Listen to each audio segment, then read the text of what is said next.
Well, folks, it's a beautiful day outside today, and the world is dark. I took Jack up from Black Scout Survival's video and screen recorded it. Now, remember, I'm going to try to put the link to his channel down below. I'll try to put it up on private and then put the link in and then put it on and then put it on public. Now he talks about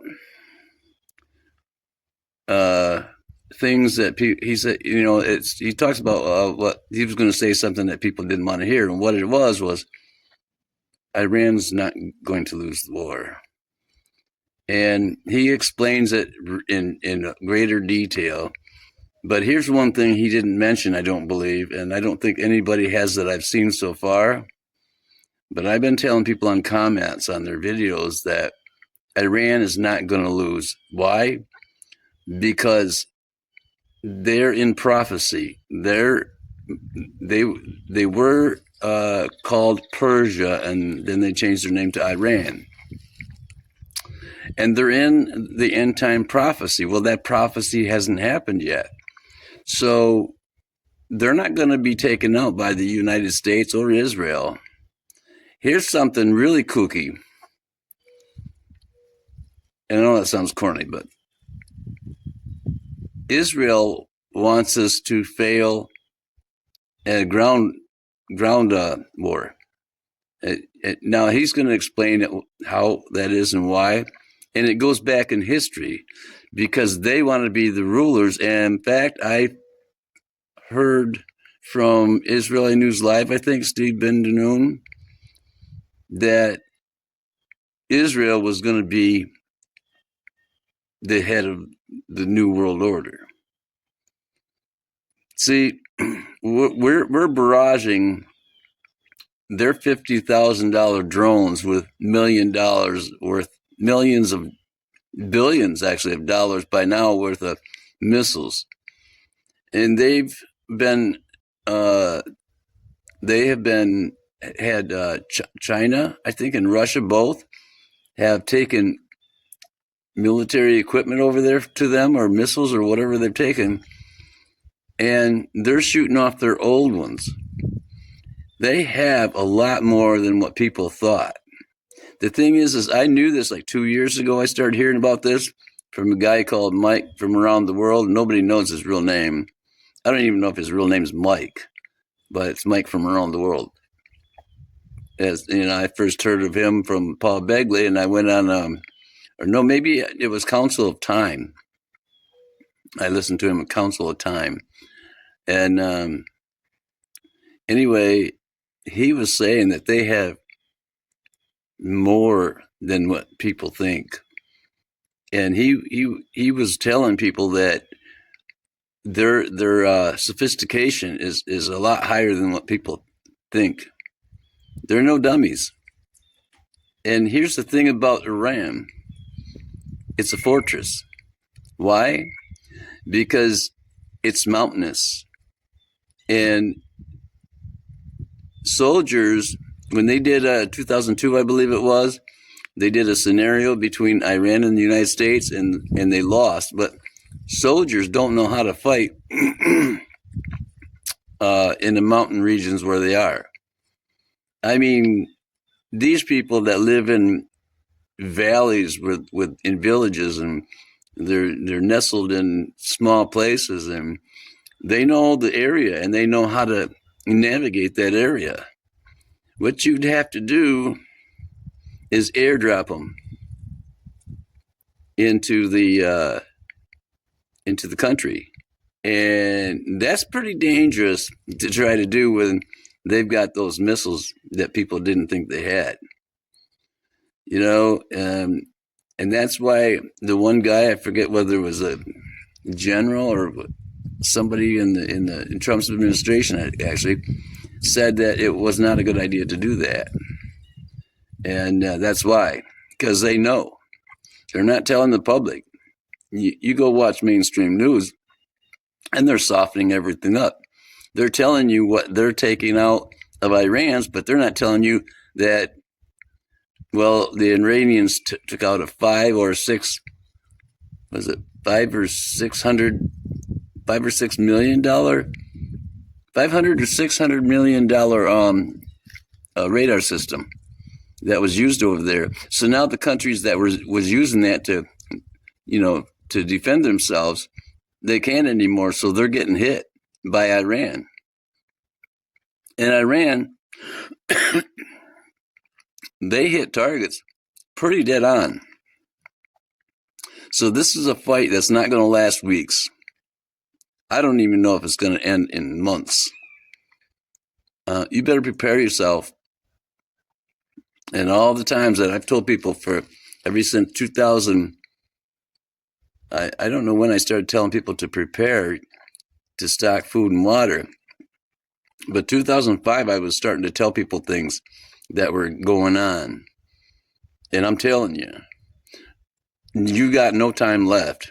If you haven't stocked up by now, you better take everything you got that you don't need and sell it or trade it for food, get gas, water, oil, whatever you need, but get water and food especially. And you can't store up enough water. So if they knock the grid out, there goes your well. If you got an electric pump, you better figure something out real fast. And I've been telling people this for a long time. Oh, yeah. You've been saying this for a lot of years. Well, now we're at the point to where if you haven't done it now, and I've been warning you in a few videos that I've taught, if you haven't done it by now, you're probably not going to make it. Because once the people get panicking and start buying and fighting you in the stores for the last loaf of bread, which might be $10 a loaf, and don't think that can't happen. Actually, it can be worse. I remember in Zimbabwe, a lot of years ago, I forget now when, it cost $1 million for a 50-pack of toilet paper. It cost, I think it was $5,000 for a loaf of bread. You think that can't happen here? You got another thing coming. Remember what the Bible said? People will get, a quart of wheat for a day's wages for a quart of wheat and a day's wages for 3 quarts of barley. That's not much. You were talking a day's wages, remember? Read Revelation 13. It's coming. It's coming on us fast. And Trump, all of them have pushed for this new world order. And that's what it's about. And Trump is fast-forwarding everything. He's fast-forwarding everything. So now we're at the precipice. So here's Jack on Black Scout Survival. Watch this. Leave a comment below, please. Push the like if you like it. I'd appreciate it. I never ask for money. I've had people give me money, but I never ask for it. Everything I do is because I love people, and I don't care about money. And pretty soon that won't matter much anyway. Now, will it? Better get ready, folks. And I mean it. I'm out. I'm going to say something tonight that a lot of people are not going to like. We're going to lose this war with Iran. And before any of the keyboard warriors lose their mind in the comments, just relax, because I'm not saying America doesn't have the most powerful military in the world. I'm not saying that American troops aren't the best fighters on the planet. What I'm saying is something very different. History shows that powerful countries don't lose wars because their soldiers are weak. They lose wars because they walk into traps. And tonight I want to show you something that should make everybody stop and think. I don't care what your political side is. I want you to stop and think, because 24 years ago, the U.S. military actually simulated a war with a country modeled after Iran. And the result, we got absolutely wrecked. Okay. This is a war game that nobody wants to talk about. Back in 2002, Pentagon ran the largest war simulation in American history. It was called the Millennium Challenge 2002. It cost about $250 million. Over 13,000 personnel participated in this. And the whole point was to simulate what a future war in the Persian Gulf might actually look like. The U.S. military was the blue team. The enemy was called the red team. The red team was designed to represent a Middle Eastern adversary, which most analysts say that was basically a stand-in for Iran. Now, the red team commander was Marine General Paul Van Riper, this old leather neck right here. He was in charge of being the red team, so the enemy. And this guy did something brilliant. Instead of trying to match the United States with tanks and jets and so on, he used the asymmetric warfare, something I talk about all the time here. Low tech, being creative, unpredictable. And within the first couple of days of the simulation, he launched a massive missile barrage, swarm attacks, small boats, cruise missiles. And the result, the red team sank 16 U.S. warships, including an aircraft carrier. In real world terms, that would have meant over 20,000 American casualties in minutes. The exercise was stopped. They reset it. Ships were magically refloated. And the game restarted with rules that forced the U.S. side to win. Think about that for a second. The most expensive war simulation in U.S. history, and the first time they ran it honestly, and the U.S. lost. This guy also used, for communications, he used low tech. He used couriers on bikes and so on. So essentially, asymmetric warfare. What America has never been good at fighting, to be honest. If you look at our history, we've never been good at fighting against asymmetric warfare. Just fact. Now, why Iran is different is this is what everybody's talking about right now suddenly, is that Iran, most Americans think of Middle East as the desert, flat, open. They don't know. Easy to dominate with air power. Iran is not Iraq. Iran is mountainous. Okay. Massive mountains. The Zagros Mountains range cuts across the country like a fortress wall. Narrow passes, hard terrain, cities tucked into valleys.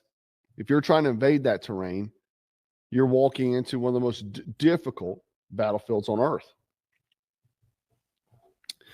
So, same reason why superpowers struggled in Afghanistan. Mountain warfare changes everything. Everything, man. I remember training with the Croatians in the mountain warfare. And there was a story about 3 Croatians. There's a cross up on the side of this mountain. It's lit up. And the soldiers were telling me that 3, because it was like a militiamen, but 3 farmers held off thousands of troops in the mountains because the troops are not used to the mountains. And so think about that. A formal military against civilians, militiamen. 3 of them were able to hold off thousands. You also have to look at supply lines, troop movement, air support, everything really. It's definitely, unless you've been in it, trained in it, it's a whole different animal. Now, here is where things get really interesting. Last year, a professor, I think I'm going to butcher his name, Jiang Zhikon or something like that. He posted a lecture online. He has a YouTube channel, has a lot of followers actually, called Predictive History, I believe is the channel. And this has actually been going kind of viral this weekend, is how I ran across it.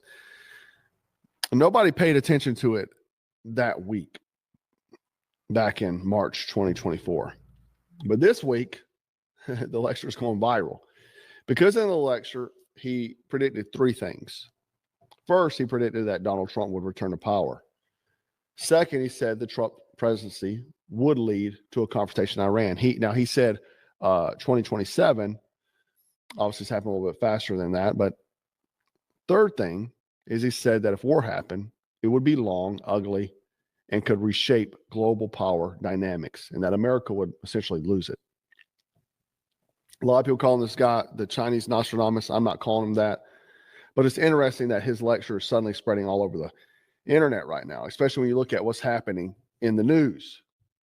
A few clips of this. This is actually him talking this weekend about him predicting these things.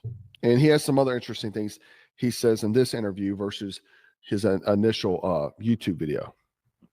3 big predictions. 1, that Trump would win. 2, that he would start a war with Iran. And 3, that the U.S. would lose that war. It's quite a stunning prediction. Do you stand by it? The reality is that right now, it's a war of attrition between the United States and Iran. And the Iranians have been preparing 20 years for this conflict. And now they have a pretty good strategy of how to weaken and ultimately destroy the American empire. So what the Iranians are doing is they're waging war against the entire global economy. And so they are striking the GCC countries. They're going after the critical energy infrastructure. They blocked off the Strait of Hormuz. And eventually, they will go after the water desalination plants, which is the lifeblood of these nations. Something interesting is that I had found that Israel actually hit some of their desalination plants that removes the salt from the water. Because they don't have fresh water supply. The Iranians are actually threatening the very existence of Saudi Arabia, UAE, Qatar. And why this is important is that the Gulf states are really the linchpin of the American economy. So what they do is they sell petrodollars and then they recycle the petrodollars back into the American economy through the investments in the stock market. And right now, we know that the entire American economy is propped up by AI investments in data centers. And a lot of that comes from the Gulf states. So if the Gulf states are no longer able to sell oil and they're no longer able to finance AI, this AI bubble in the United States, then this AI bubble will burst, and with it will burst as well the entire American economy, which is really a financial Ponzi scheme. Yeah, I mean, to your point, sir, an Amazon data center was literally hit in the UAE. Now, we also wanted to talk to you about munition. The United States is racing to accomplish Iran mission before munitions run out. The United States military is not designed to fight a 21st century war. Remember, the military-industrial complex came to being after World War II, and it was designed to fight the Cold War. And the Cold War was really about muscle flexing, who was to first get the person on the moon. And so the entire American military strategy revolves around very sophisticated technology that costs a lot of money to build. And that's what the American air defense system is. And that's why we're seeing this asymmetry in this war, where you have these $1 million missiles trying to take out these $50,000 drones. And it's not sustainable in the long term. And so what we're seeing is really a puncturing of the aura of invincibility that sustained American hegemony for the past 20 years. So what he's saying about the war of attrition is what he's getting to is that we're spending a lot more money to take out less expensive weapons. They have a lot more of the less expensive weapons, essentially. This is dummy talk. And we have to take very expensive weapons to take these out. Here he is also stating that Trump will pick J.D. Vance. I think that there's a very good chance he picks J.D. Vance as well, okay? Yeah, so he's figured out a lot of things. I'm going to play another clip of him talking about why, kind of like the 2 videos, different ones of us losing. Okay, this is the first one. This is from the 2024, I think, March video, where he's basically given a whole class on it. I think it's called Game Theory 8. You can go look at it. I would encourage you to go look at the whole video. Now I want to ask you this question. At this point, I think the war has been decided. Who has won the war? America has established air supremacy. It controls the skies. U.S. Navy controls the seas. You have 100,000 U.S. troops in country ready to strike Tehran. The war has been decided. Who has won? So he goes on to say that Iran has won the war. Okay. What's the problem with this plan? Okay, this is typical American doctrine, shock and awe. This is how they fight wars. But there's a problem with this plan. So what we've seen now with the constant bomb dropping is shock and awe. What is it? Okay, let's go back to traditional military doctrine, okay? In traditional military doctrine, you have 3 principles, right? Mass forces, avoid encirclement, protect supply lines. Okay? These are three And you're pretty much screwed with that because of the mountains. things you must absolutely obey if you're going to war. Okay? So using traditional military doctrine, explain to me why the United States has lost the war right now. Exactly. First of all, they're in circle, okay? You know why? Because Iran are all mountains. It's a fortress. Okay? Meaning that to get these troops into the country, you have to airdrop them. That's, again, go watch the whole video, but you just heard him. You have to airdrop the troops in. Okay? Remember that. But before I get to that part, the war's already escalating because right now the conflict is already bigger than what people expected. The messaging changed fast. First it was 4 days, 5 days. Supposed to be quick. Then it turned in, I think, Thursday, Friday, Trump and Pete Hegseth were together saying that it would be 4 to 5 weeks. Now officials are admitting that it could be even longer. Reporting lasting through September. So understand this, your gas prices are already up by 47 cents. They're going to go up even more, and they're going to stay that way until at least September. And that's a hopeful thing. So Trump even said himself that the war may continue until Iran can no longer fight and has demanded for an unconditional surrender. Now, they came out and said that they will not surrender and that they will bury American bodies. Okay. Analysts are already saying that the campaign is going to stretch well beyond the original timeline. And that's how, honestly, every war begins. Think about it. Short, limited, controlled, and then suddenly it isn't. That's how it is. Okay. The other thing people need to understand about Iran is that Iran does not plan to fight the U.S. conventionally. It's not. They wouldn't have a chance. They would know they would lose that fight. The strategy is something very different. Make war slow, make it messy, make it expensive. Missiles, drones, naval swarms, proxy forces, cyber warfare. You don't beat a superpower by matching its strength. You use guerrilla warfare, guerrilla tactics, asymmetric warfare. You beat it by making the war so chaotic that eventually the public back home says, man, why are we even still doing this? Asymmetric warfare. And it works. History has proven it.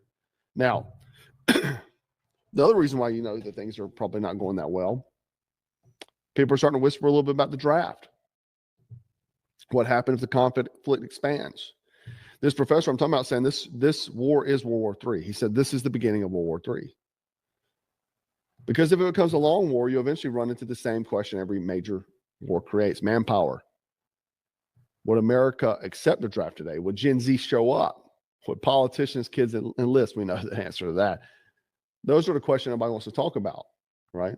But history says eventually those questions always come. And Karen Levitt was asked about it, Caroline Levitt, and hear what she has to say. Mothers out there are worried that we're going to have a draft, that they're going to see their sons get in and daughters get involved in this. President Trump wisely does not remove options off of the table. I know a lot of politicians like to do that quickly. It's not part of the current plan right now, but the president, again, wisely keeps his options on the table. Wow, this is a stark contrast from these days. They want to draft your kids to die in wars. They will never fight themselves. You know, we'll stay around the country for 15 years, just bomb the hell out of everybody, make everybody miserable. Nobody knows why we're there, you know, the wars that never end. These endless wars that we've been in, I've gotten us out of so many. We don't want to get into wars. We're tired of fighting. I'm the only president in the last 84 years that didn't start a war. Under Trump, we will have no more wars, no more wars, no more wars. We will have prosperity. Wow, very different. Very different. The real danger here isn't just Iran, it's escalation, because Iran isn't isolated. They have connections to Russia, China, BRICS. Remember that? Proxy forces all over the Middle East. And those dominoes start falling, then we're not just talking about one war. We're talking about something obviously much bigger. And that's the scenario a lot of military analysts quietly are worrying about. It's also been said, going back to the professor, he said they'd have to airdrop them. Well, guess what happened this weekend? Major training exercises of 82nd Airborne Division at Fort Bragg in North Carolina were canceled abruptly. for many speculation that U.S. combat troops may deploy to fight in Iran. Wow. Airdrop, 82nd. Wow. Man. Also, 7th U.S. service member dead, Operation Epic Fury, after being seriously wounded. So we got 7 now. Some people say that there's more. I don't know. They're saying there's a lot more and we're just not being told about it. Let's see the professor again. He had another question about, he was asking about us losing the war. Analysis in order to make predictions. So I'm looking at the different actors in the region. Israel, Saudi Arabia, the United States, Iran are the 4 major actors. And I'm trying to figure out how they benefit as this game progresses. So if you're the United States, then you definitely want to cement control over the Middle East for both trade purposes and for resources, right? Because Iran is basically the center of the world. If you control Iran, you control all global trade. You negate BRICS, you negate Belt and Road, okay? You basically isolate Russia and China. So from a strategic geopolitical perspective, the United States definitely wants control of Iran. But if you're Israel and you're sort of this is where it gets interesting. Arabia, you don't want to become a vassal to the American empire. You don't want to become a proxy. And we have seen that with Israel. They will not get involved with things that we're involved in because they don't want to be an American proxy. Actually, they want to be the world domination. He talks about this in another lecture I ran across today, where he said in 20, 30, 40, 50 years, they will be the superpower. That's the way the world, the stage is aligned using his game theory. You don't want to lose your sovereignty, especially Israel, because the entire point of the nation of Israel is to assert Jewish sovereignty, which they believe to be the biblical right. So in order for that to happen, the United States needs to be destroyed. The United States needs to lose a ground war against Iran. Do you hear this? Our own ally wants us to lose the ground war. So Saudi Arabia and Israel are both heavily invested in seeing a U.S. ground invasion. And if you watch my previous videos, you will know that Saudi Arabia and Israel are politically very strong in Washington, D.C. They spend a lot of money. Yep, they do. A lot on all of our politicians. It's also the key point he's about to hit now. This goes into the Jeffy Epi list. Jeffy Epi said this exact same thing. They spend a lot of resources. They've co-opted a lot of politicians. Donald Trump has a direct line to both Saudi Arabia and Israel through his son-in-law, Jared Kushner. And Donald Trump has always maintained. So that goes right into what the Jeffy Epi file said. That Kushner was an operative for them and that he was in control of Donald Trump. Makes a lot of sense, right? Also, just something kind of, we may start even seeing more of this. Maybe they're lone wolves. Maybe they're part of groups we don't know. Device on at protest near Gracie Mansion was IED. Bad news. I think we're going to start seeing more of that kind of stuff. Who knows? But the real question here is, are we watching the early stages of another long war, or is this just a limited conflict that will burn out quickly? Obviously, I hope that's the way it goes, but history says wars have a way of expanding far beyond what leaders originally planned. Mission creep, war creep. And if that happens, then the professor's prediction might end up being a lot more accurate than people expected. I'd like to know your thoughts on it, man. The fact is that when you look at history, a lot of times it repeats itself, and that's what this guy is. He's a historian. So when you look at history, it oftentimes repeats itself. Anytime we were ever getting involved in these entanglements in the Middle East, they're never quick, you know, or the mission just gets abandoned because we can't do it. But I do appreciate